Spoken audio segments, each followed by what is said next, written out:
I think it's an inevitability from about halfway through the season that Jon and Daenerys are going to fall into bed together. And for us, as actors, it's just weird. The reality of what they are to each other, I don't know how that's gonna, I think kind of might be the reaction. I like looking at her and going, oh God, I'm sorry, let's go again. I think they both know it's wrong. I think they both know it's going to cause problems. But it's that thing, when you suddenly feel that deeply about someone and you go through those events together, it's like a runaway train. You can't stop it happening. Father, Smith, warrior. To see that actually these were two people in love and that this whole thing that started off the series of Game of Thrones, Robert's Rebellion, was a total lie, is kind of like, man. And what's going to be interesting is, for Bran, it's like, what am I going to do with this? Because just as everything was coming together, everyone was going to join together to fight, inevitably Game of Thrones will tear us apart once more. It's dangerous for everybody involved. I'm sure it's good for both of them in the moment, but you don't even get the relief of how beautiful it could be or should be. It's not good. But it should be, but it's not. It's Game of Thrones. There's a long history of romance. On the stage today, and I mean that literally, we have Daenerys, we have Cersei, we have Jon Snow, we have Tyrion, to name but a few, all very much on the edge of something disastrous happening. The mood is somber.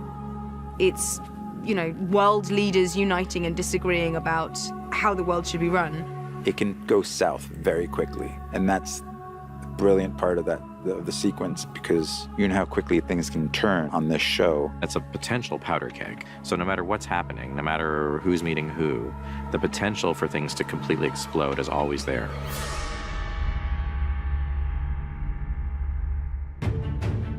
The Dragon Pit is probably one of the most essential sequences in all of Game of Thrones. Tyrion and his posse, they know they're entering a dangerous place, and they know they're taking a risk coming here. You have 60+ hours at this point of main characters who you are really invested in, and it's enjoyable to put people together who haven't been together before and see how they would react to each other. It's people becoming aware of the smallness, I think, in their nature. No matter how much they fight each other, there's a bigger threat to life than just who's on the throne. You can say to anyone, this disease is coming. But until you can show them evidence, they won't get past their own smaller problems to fight the big problem. These things build over time, It takes 70 hours to get to this point. It takes 70 hours for the story to allow this scene to happen. There's a momentum that's up now which doesn't stop. So that's really exciting. It's incredible because I am the new kid on the block. And I've seen these guys for 6 seasons now. And then all of a sudden being part of the scene. I think this is going to be one of the scenes of this season. The Dragon Pit epitomizes the central challenge of Season 7, where we have, a dozen of our principal characters all in the same place, many of whom haven't seen each other since a very dramatic incident years before between them. So that scene was incredibly tricky to write and incredibly tricky to film. You want to be able to service all of these characters, and that was tremendously fun to plot out. Conflicts between people, friendships between people, which ones you wanted to highlight and which ones that you're going to have to let fall by the wayside. You have dozens of little mini scenes. So we had to find great moments and character interactions and story for all of these characters. It was just so much fun to write for all these guys together. It kind of forced us to really explore what the different tonal variations were in those reunions. It's trying to keep an eye on what they're all there for. They're all there for a reason, which is to discuss the possibility of an alliance and whether that's even possible with these people who have so many reasons for hating each other and so few reasons for trusting each other. Welcome, my lords. For Pod to see Tyrion, that guy was the most important person in the world to him. He was the only person who'd given him a chance. I'm glad you're alive. There's something very sweet in it. And amongst all the big stuff, the small stuff still happens as well, and that's what adds to the texture of the show. I think that stuff's never forgotten about. What's in there? Fuck off. There's a really wonderful moment where Brienne spies the Hound, and she realizes that she has to sort of apologize, maybe for nearly killing him, maybe. But she also brings to him the news that she knows he wants to hear, that Arya is alive and Arya's home. Oh, that was a relief. Yeah, of course. And a concern, is she all right? Who's protecting her if you're here? The only one that needs protecting is the one that gets in her way. And then it turns out that we don't need to worry about Arya, because I've taught her everything. What I love about Tyrion and Bronn's relationship is they know exactly who they are. Tyrion prods him a little bit about how much Bronn is doing things out of self-interest. Don't you worry about me, I'm doing all right. Looking after myself. Are you? Helping me to arrange this meeting wasn't exactly looking after yourself, was it? It's your head Queen Cersei's offered a bag of gold for us, not mine. Knocks on his tin heart a little bit. Knows there's something in there. It's good to see you again. Yeah, you too. You have Cersei seeing Tyrion for the first time in a long time, her mortal enemy. So the first time they lock eyes when she walks in, that's a moment. It's really awkward. It's like I know family reunions for everyone are very awkward, but let's just say the Lannisters are a complicated bunch. She's held him responsible for the death of her mother and the death of Joffrey and her father. You know, she can't really take responsibility or deal with her own grief. She has to just blame everybody else, and that's part of her pain too. Lena gives me a look that I never want to see ever again. It almost flattened me. I wanted to hide. Met my brother. That was good. I had a standoff with him, which was great fun. That was great. Ignoring a very serious situation, the Hound just goes straight to him and goes, basically, you and me, pal, we haven't finished. You're getting it. There's a non-verbal 4 or 5 second thing between Cersei, Jaime, and Brienne. That's not even a line of dialogue. It's just a little mini scene built out of looks. It's sort of like one of the worst things that happens to you at school. I think it's Brienne's idea of absolute abject hell. Fighting the Hound wasn't abject hell, but a moment of having to deal with Jaime and Cersei is the most excruciating thing that could possibly happen to Brienne. She arrives with the Mountain and Jaime and like you say, the Kingsguard, and she's, pretty fierce.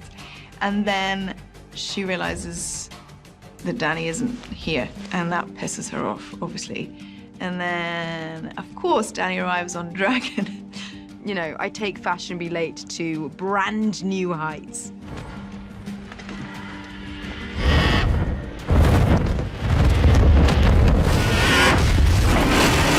She's very theatrical with her entrance, though. Yeah. It's kind of funny that you go, wow, she really has to show off her power, but fair enough. And she tries desperately to not be impressed by that arrival, and everyone else, obviously, as you would, is standing up in awe of this. And then, in walks this young beauty of a queen, and she's immediately beyond frustrated on many levels. We've been here for some time. My apologies. And then all she gets from Dany is apologies, and that then drives her in the scene. She can't bear it. We have something to show you.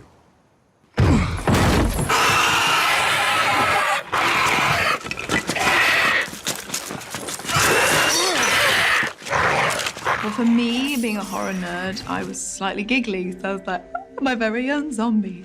She has never, ever seen anything like this before. And this is a creature that defies her. This is a creature she doesn't know how to disable. She doesn't know how to kill. This is something else. Daenerys has seen it and she's aware of it and it's frightening, but she is just watching Cersei. She just needs to know that this has affected her. She's always had that notion of creatures like this, that they don't exist and it's nonsense. And so I think when he's there, she's back as a kid, just but, you know, realizing everything her grandma, her nannies told her was real. She's staring into a face that she never thought existed. For Jamie, this is like definite proof that there is no choice. Clearly, this thing, we have to deal with this, and he believes them all. He believes his brother, but he also believes Daenerys and Jon Snow when they say that they saw 100,000 of these beings. That's where his head is. You know, the world could end in 5 minutes, but he is absolutely one-pointed, focused on, I have never seen this before. This is amazing. I could really do things with this, you know. There's this beat in the scene that I really love, because I have a line where he's like, he's just seen the White Walker, just died, and he realizes this is the first thing he's ever seen that terrifies him. And that's like a new emotion for him. You know, like, oh, that was an interesting feeling.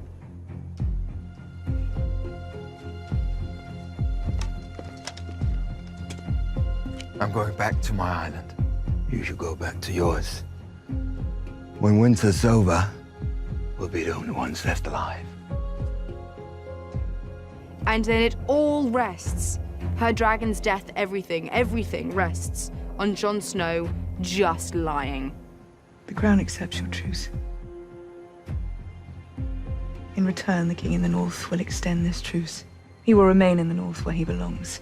He will not take up arms against the Lannisters. He will not choose sides. They've got a plan of action. And then it all kind of falls apart with Jon's honor again. It's like, come on, dude. Like, it's all you gotta do. Just this one time, just tell a fib, and he can't. He just can't. Like, that was the bad move. That was a bad choice, but thanks so much. I am true to my word. Or I try to be. That is why I cannot give you what you ask. I cannot serve two queens. Tyrion, knowing his sisters so well, knows that that's not going to go over well. And of course, it doesn't. And when Jon does that, the whole thing crumbles. So it's sort of like, I get it, but Then there is nothing left to discuss. It is so much fun with all of us all together. Having been isolated for so long, and then suddenly, boom, I'm working with everybody. It was quite kind of event for me. I loved it. It's lovely. It's all of us being together. So we're all kind of, you know. that was really exciting because we are all just a big happy family. And that extended to after work, unfortunately, because we had way too much fun. You know, usually like here, you're on set and then you have a couple of other actors to hang out with. Suddenly we were like 10, 15 at the same hotel. It was just a recipe for disaster. But it was fun though. Having been so invested in the show for so long, for so many years, it's just so thrilling. And I was personally very excited to finally meet Daenerys. And I hope for the fans that they see a satisfying realization of what I think they've all been maybe waiting for, is for these worlds to be collided. Those 10 days were 10 of the most enjoyable days I've ever spent doing this show, because it's all these people having such an excellent time just being in each other's company. I